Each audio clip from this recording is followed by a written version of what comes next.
D'abord, le Chief Digital Officer est mandaté par la direction générale. Donc, c'est une information qui va être communiquée et connue de l'ensemble de l'entreprise, y compris du comité exécutif et de toutes les fonctions managériales de l'entreprise. Il sera idéal d'organiser un séminaire de lancement, ce qu'on appelle kick-off, de la transformation, pour déclencher, libérer l'énergie de l'ensemble de l'entreprise au profit d'une cible de transformation qui aura été explicitée par la direction générale de concert avec le Chief Digital Officer. Cela peut intervenir dès le début du mandat du Chief Digital Officer si la vision cible est connue, suffisamment connue ou définie, ou en tout cas partiellement, si quelque chose est déjà communicable, ou on peut introduire le développement de cette vision. C'est une des missions du Chief Digital Officer. On peut communiquer cette mission un petit peu plus tard dans le séquencement des messages de transformation par la direction générale. Il faut comprendre aussi que la direction générale a un chemin à faire, accompagné, supporté par le travail du Chief Digital Officer, pour comprendre, vraiment s'approprier l'opportunité stratégique pour son entreprise que représente le digital à l'heure actuelle. Donc le Chief Digital Officer va s'employer à la fois à composer un programme sur mesure pour l'ensemble des niveaux de l'entreprise, de sorte qu'elles acquièrent à la fois la bonne formation, information, qu'elles comprennent la réalité du monde et le mouvement du monde des clients, de l'écosystème, de partenaires, de nouveaux acteurs sur le marché, et puissent trouver la nouvelle posture de l'entreprise et le développement de nouveaux projets à l'aide du digital. Les autres moyens, les autres acteurs que le Chief Digital Officer pourra aller chercher, solliciter et faire intervenir au sein de l'entreprise sont également des acteurs externes. On parle beaucoup d'innovation ouverte, d'open innovation. C'est une réalité. Aujourd'hui, le Chief Digital Officer va aller faire appel aux partenaires potentiels nouveaux de l'écosystème. Ça peut être des académiques, ça peut être des acteurs de conseil, ça peut être d'autres entreprises, d'autres tailles d'entreprises, donc des startups, des PME, par exemple innovantes ou digitales, pour finalement venir insuffler un certain nombre de choses ou pouvoir témoigner par exemple de leur propre expérience de transformation digitale, des bonnes et des mauvaises recettes pratiques et du mouvement sectoriel qui est en train de s'engager. En faisant prendre contact avec cette réalité, le Chief Digital Officer viendra impulser ce qu'on appelle une onde de choc qu'il répétera de manière régulière dans l'entreprise, souvent à travers des formats de séminaires d'entreprise, pour qu'à la fois la direction générale et l'ensemble de l'entreprise puissent prendre conscience de ce qui est à l'œuvre sur le marché. Il organisera également ce qu'on appelle des Digital Days, qui sont des moments réguliers. La régularité, la récurrence de ce dispositif sont vraiment des éléments clés pour que la dynamique de transformation puisse se perpétuer dans l'entreprise. Donc, le contenu des Digital Days, c'est vraiment, avec la communauté des gens qui travaillent sur la transformation digitale, de pouvoir élaborer, de pouvoir partager, de pouvoir mettre en commun les ressources, la compréhension des initiatives digitales, l'état d'avancement des travaux, mais aussi d'ouvrir ensuite vers les collaborateurs, vers l'ensemble de l'entreprise, pour vraiment ritualiser la logique de succès rapide.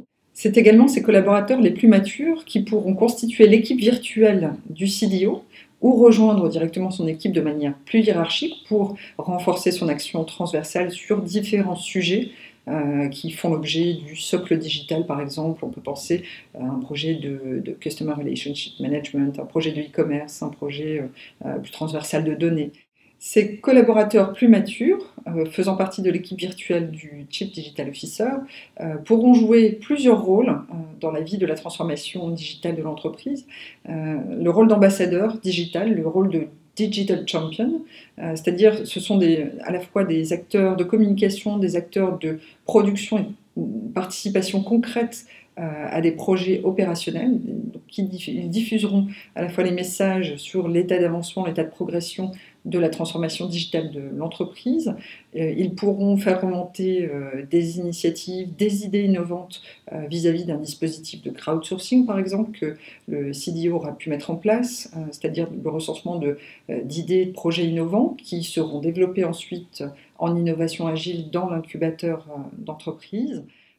Une fois l'élan de transformation lancé, grâce au discours, à la grand-messe de direction générale vis-à-vis de l'ensemble des collaborateurs. Il s'agira de concrétiser cette profession de foi et de donner des éléments concrets, tangibles à l'ensemble des collaborateurs et de communiquer régulièrement sur des progrès, sur des résultats du travail de transformation digitale. Là, à nouveau, le travail d'inventaire va avoir nourri des premiers éléments de la feuille de route, c'est-à-dire qu'en ayant recensé l'ensemble des initiatives digitales qui ont déjà été concrétisées dans l'entreprise, un travail de factorisation pourra permettre de se dire, par initiative, si l'application développée, le site web, telle ou telle initiative est transposable à une partie, au reste de l'entreprise.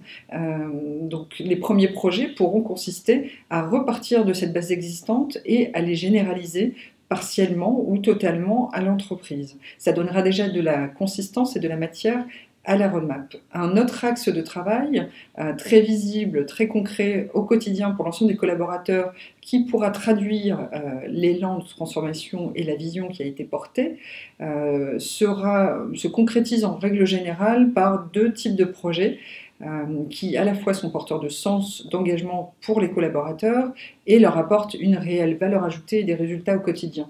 Le premier projet transformateur qu'il s'agit souvent de mettre en place en moins de 18 mois au sein des entreprises. Parfois, il y a déjà une première étape en 6 mois avec certaines méthodologies. C'est le projet de réseau social d'entreprise. Le réseau social d'entreprise, comme un LinkedIn à l'extérieur, c'est souvent une solution Salesforce Chatter par exemple, permet aux collaborateurs de réaliser l'apport de l'ensemble du groupe et la concrétisation de la nouvelle culture collaborative. Pour être concret, un commercial qui aurait une proposition à remettre à un client ou une entreprise, par exemple, pourrait faire appel à l'ensemble de l'entreprise, à l'ensemble des commerciaux qui sont déportés partout dans le monde, pour avoir soit une base de propositions commerciales, soit des idées, ou même découvrir des offres et des éléments d'offres qu'il pourrait proposer à son client et les conditions commerciales applicables.